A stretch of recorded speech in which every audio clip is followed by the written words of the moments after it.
Hey folks, Othulian2K here. As you know, I got my Galaxy S7 on March 1st, a little early, but so did other people. Anyway, I've had it for about 5 days now, and just want to do a brief review. I'm actually recording this video on the S7, so I can't show it to you. But I've gotten a few questions from people, predominantly wanting to know about battery performance, camera quality. I'm using the selfie mode right now to take this video. The only difference is I've got a little microphone here for audio, simply because even with the microphones that are on the phone, they work very well, but they pick up every bit of ambient noise around them. So not great there. So anyway, got a few issues with the phone, but those are probably more Android OS related issues. But before I get into those issues, I'd like to talk about the positives of this phone. The first thing I want to say is I just discovered Samsung Pay, absolutely worth every bit of whatever I love it. Just click it, pay, and go. You don't have to take your wallet out, swipe your cards, or look for them. You can put whatever, I've got 3 cards on it, and I just pick the one I want to use, and then go from there. So that's a great feature on this phone. I understand that Google also has its own what they call Google Pay. Haven't tried it. I don't know. I use the Samsung product. S Voice. I like that. It's a great program. I know that Google also does the same thing. Again, I just prefer the Samsung product. I did try out Google Voice or their voice commands, and I ended up going back to S Voice. Battery life on this phone is fantastic.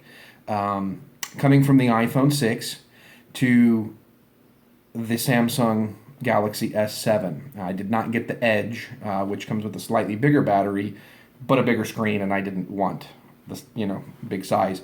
For me, what I have noticed with the battery is, I'm not a heavy user, but I do listen to music when I'm in my car.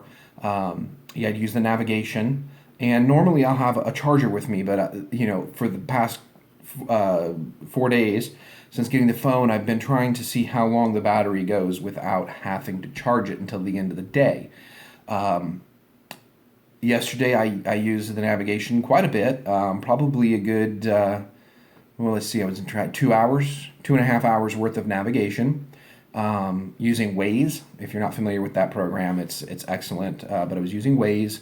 Most of the time the screen was on.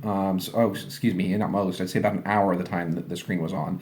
I did turn it off when I knew I was on the highway for 10, 15 miles. But once I got off onto the streets, I would turn it on so that I could kind of glance at it. I have the phone set up, kind of in my peripheral view, so I'm not, looking down, trying to take my eyes off the road. I look right there, and I'm still seeing what's in front of me. Safety. I'm not just saying that because I'm on on the web. That's what I do. The phone battery lasts all day for me. I don't play a lot of games. The only game that I do play is Boom Beach. And I know some people are going, Boom Beach, but I think it's a fun game. So that's all I play, and I don't spend a lot of time on it. Videos, I record videos, take pictures. I went to my cousin's performance. She was at a cafe in Houston, and I did record one of her songs. I took some pictures. Then I make phone calls. That's my, I spend a good bit of time on the phone, and so far the battery has lasted me all day, each day. Yesterday came the close. I was walking in the door with, I think, about 5% left, but much better performance. To give you an idea, if you're familiar with the iPhone 6, noon. If I got up at 6 o'clock, noon is when I have to plug that phone in at noon, and then I'm usually plugging it in the evening to upload or finish or do all my calendaring and stuff like that, and then plug it in for bed. But that phone drained battery power like crazy, and if you use navigation on the iPhone 6, forget it. it's dead. So those are the things I have to compliment about the phone.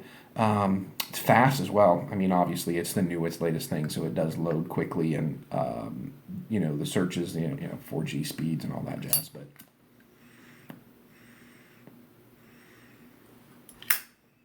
the negatives of this phone.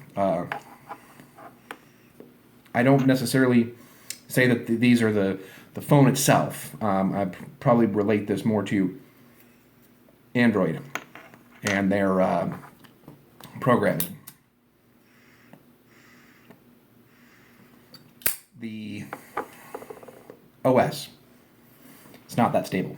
I understand they have to program for a lot of different phones, whereas obviously Apple programs for very, their select only phones they build.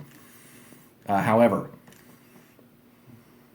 I use iHeartRadio because I have T-Mobile and it's one of the music apps that doesn't use the data. They give you unlimited music, and I just picked iHeart because it was the easiest one for me to use, and I use it in my car a lot, and I just, the next button, you don't even have to look at your phone, you can just tap it, so I use it to move to the next song.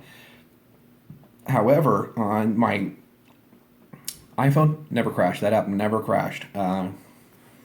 3 crashes so far, where the app had to be shut down and then restarted, and one actually forced the phone to restart. So 2 soft crashes where the phone was able to keep the OS going, and one where it actually forced the phone to restart on me, which was a pain in the butt because my navigation was going, and then I had to pull over because I was downtown and didn't know where I was going, and had to pull over and reload and then punch my navigation back in to get where I'm going. So that was very much unappreciated there. The other issue I noticed is you have to close out every app if you're going to use music and your navigation. And I'm using iHeart. I don't know other apps, but if you're using Waze and you're using iHeart, close everything else out, and you won't have those crash problems on this phone.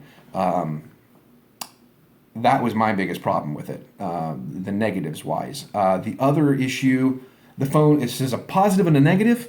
The phone's waterproof. I did a quick test of that, submerged it in the sink. What happens after you submerge it, your speakers, the water gets into that speaker cavity.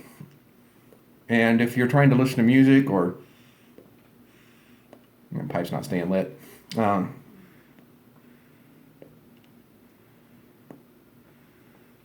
any other audio, it's going to be not muted, muted in terms of softened, the water's clogging the system up, and so you're going to have issues with your audio. It's brief, but once the water gets out of there, it's back to normal. But it is an issue, so be aware of that. So if the phone does get wet, if you got somebody on speakerphone and you're talking and oops, get some water on, it's going to get in that speaker cavity, and you're going to have audio quality issues until that's fixed. So that's my take on it so far.